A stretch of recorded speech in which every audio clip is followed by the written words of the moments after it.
Hello everyone, आपका स्वागत है मेरे पॉलिटिकल साइंस लेक्चर सीरीज में। इस लेक्चर में हम first book contemporary world politics के बारे में बात करेंगे। चैप्टर फर्स्ट है हमारा cold war and non alignment movement, यानी कि शीत युद्ध और गुटनिरपेक्ष आंदोलन। गाइस, ये इस चैप्टर की फर्स्ट वीडियो है, यानी कि फर्स्ट पार्ट है। यह चैप्टर आपको 4 पार्ट्स में देखने को मिलेगा, part A, B, C, D, और डिटेल में हम इस चैप्टर को डिस्कस करेंगे विद हमारे complete notes. So let's begin. My name is Vinod Kumar and I am a faculty of Political Science. I am pursuing MA final years Political Science from IGNOU. Chapter first, Cold War and Non-Alignment Movement, शीत युद्ध और गुटनिरपेक्ष आंदोलन। इस chapter का पुराना नाम the cold war era, यानी कि शीत युद्ध का दौर था। आप सामने कुछ बुलेट पॉइंट्स देख रहे हैं जिनमें कोल्ड वॉर एरा, जिनमें cold war, Q1 missile crisis, the emergence of 2 power blocks, arenas of the cold war, challenges to bipolarity, new international economic order, India's and the Cold War, world that met। So in units पे ही हम आगे अपने जो lecture हैं उन पे discuss करेंगे। तो इस लेक्चर में हम basically cold war and Cuban missile crisis, जो आपको बोल्ड फॉन्ट में दिख रहे हैं, उनको डिस्कस करेंगे। कोल्ड वॉर, अगर इस वॉर की हम टाइमिंग रैंडमली काउंट करें तो 1945 से 1990 है। इसकी कोई डेफिनेट टाइमिंग नहीं है, क्योंकि कुछ थिंकर्स या कुछ राइटर्स कहते हैं इसकी टाइमिंग 1947 से है, तो कुछ कहते हैं कि 1949, तो कुछ 1961।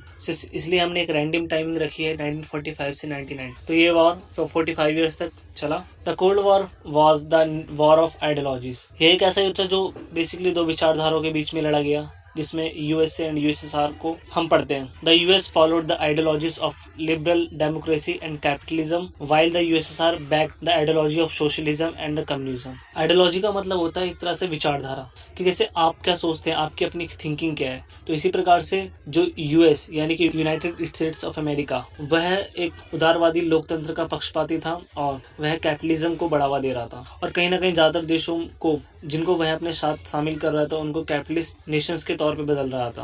वहीं दूसरी तरफ USSR, United union of Soviet socialist Republic, वह सोशलिज्म को प्रमोट कर रहा था और ज्यादातर देशों को सोशलिज्म अपनाने के लिए कह रहा था। The second world war 1939 to 1945 came to end with the defeat of Axis power led by Germany, Italy and Japan by the Allied forces led by the US, Soviet Union, Britain and France। Second world war 1939 से लेकर 1945 के बीच लड़ा गया। यह approximately 6 year तक war चला, जिसमें दो तरह की ग्रुप्स ने वॉर की, जिसमें फर्स्ट ग्रुप था एक्सिस पावर, वहीं दूसरी तरफ जो दूसरा ग्रुप था उसका नाम था एलाइड पावर्स। एक्सिस पावर्स में आप बेसिकली जर्मनी, इटली, जापान को देखेंगे, एंड एलाइड पावर में US, Soviet union, Britain and France, ये शामिल थे। इसको हम कोल्ड वॉर की शुरुआत कह सकते हैं। The second world war ended when the United States dropped 2 atomic bombs on Japanese cities of Hiroshima and Nagasaki in August 1945, causing Japan to surrender. 1945 अगस्त में 6 अगस्त और 9 अगस्त को अमेरिका द्वारा हिरोशिमा और नागासाकी, जो कि जापान के 2 शहर हैं, उन पर न्यूक्लियर बॉम्ब से अटैक किया ताकि जापान सरेंडर कर दे। The decision of the US was both criticised and supported. US के इस डिसीजन को कहीं ना कहीं इंटरनेशनली तौर पर देशों ने क्रिटिसाइज भी किया, सपोर्ट भी किया, यानी कि उसका समर्थन भी किया और उसकी बुराई भी की। But the consequences of the end of the second world war was the rise of 2 new powers on the global stage. मगर द्वितीय विश्व युद्ध का जो परिणाम था, उससे कहीं ना कहीं विश्व स्तर पर 2 महाशक्तियां उभर कर सामने आई, जिन्होंने कहीं ना कहीं शीत युद्ध को, कोल्ड वॉर को जन्म दिया। The logic of deterrence means when both sides have the capacity to respond against an attack and to cause so much destruction that neither can afford to initiate war। The logic of deterrence means जब दोनों देश या दोनों तरफ से, logic of deterrence means जब दोनों देशों के पास में इतनी पावर थी कि अगर कोई भी देश अटैक करता है तो इससे कोई भी देश बचेगा नहीं। तो इसलिए इन्होंने अपने आप को एक दूसरे से अलग रखना, अपने आप को एक दूसरे से अलग रखने में ही समझदारी दिखाई। The 2 super powers and their allies were expected to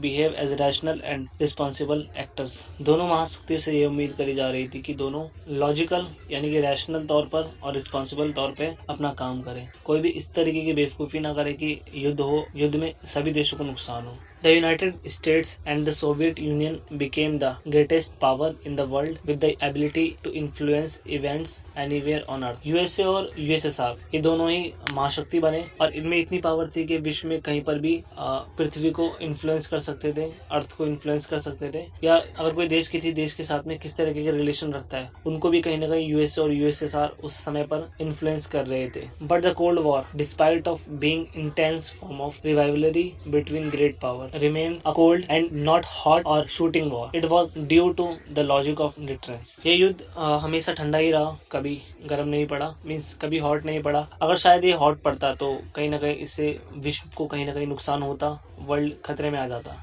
तो इसलिए इसमें दोनों देशों ने ही अपने आप को एक दूसरे से डिटरेंस रखा, यानी कि एक दूसरे से दूर रहने में ही समझदारी दिखाई। So let's move on our second unit, Cuban missile crisis. Guys, it was happened in April 1960। It was started April 1961 and ended in 1962। Cuba was an ally of the Soviet Union and received diplomatic and financial aid from it. Cuba Soviet union द्वारा diplomatic and financial help लेता था। USSR leaders were worried that the United States of America would invade communist rule on Cuba and overthrow its president Fidel Castro. USSR के नेताओं को डर था कहीं United states of America Fidel Castro के द्वारा क्यूबा पर आक्रमण न कर दे। इसीलिए Nikita Khrushchev placed nuclear missile in Cuba for converting into a Russian base.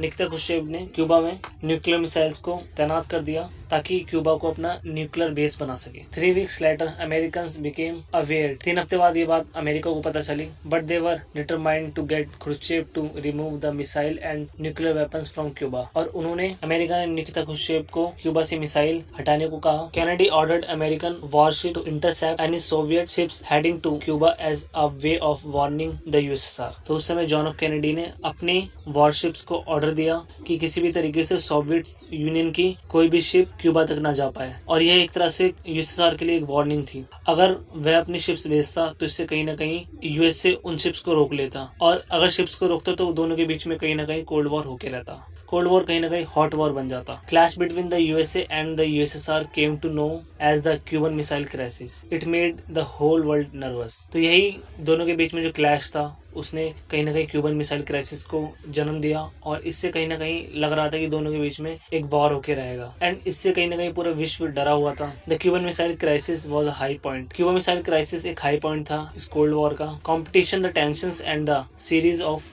Confrontation between the United states and Soviet union. तो दोनों ही देशों में कहीं ना कहीं कंपटीशन और जो टेंशंस थी वो बनी हुई थी, और ये जो वॉर है आगे के समय में विभिन्न तरीकों से अलग अलग कंट्रीज में हमें देखने को मिलती है। अगर मैं आपको एक सिंपल लैंग्वेज में बताऊं तो क्यूबा मिसाइल क्राइसिस में कहीं ना कहीं यह डर था पूरे विश्व को कि अगर ये वॉर होता है तो इससे कहीं ना कहीं न्यूक्लियर बॉम्ब्स का इस्तेमाल होगा, क्योंकि उस समय यूएसए और यूएसएसआर दोनों के पास में न्यूक्लियर बॉम्ब था, और इतने न्यूक्लियर बॉम्ब पूरे वर्ल्ड को तबाह करने के लिए इनफ। तो इसलिए कहीं ना कहीं सब ये चाह रहे थे कि वो कोई वॉर ना हो, कोई युद्ध ना हो। अगर ऐसा होता तो इससे कहीं ना कहीं हमारी पृथ्वी, हमारा प्लेनेट खतरे में आ सकता है। जो आगे की यूनिट्स हम अपने आगे के लेक्चर्स में डिफाइन करेंगे। इस लेक्चर की पीडीएफ डाउनलोड करने के लिए आप हमें फॉलो कर सकते हैं। हमारी टेलीग्राम आईडी है इंस्पिरेशन फॉर यू स्टूडेंट। हमारा फेसबुक पेज है इंस्पिरेशन फॉर यू। यहाँ बिलो लिंक्स के थ्रू भी हमें फॉलो कर सकते हैं। For any other help you can contact on our WhatsApp number. Thank you for watching us. Have a great day.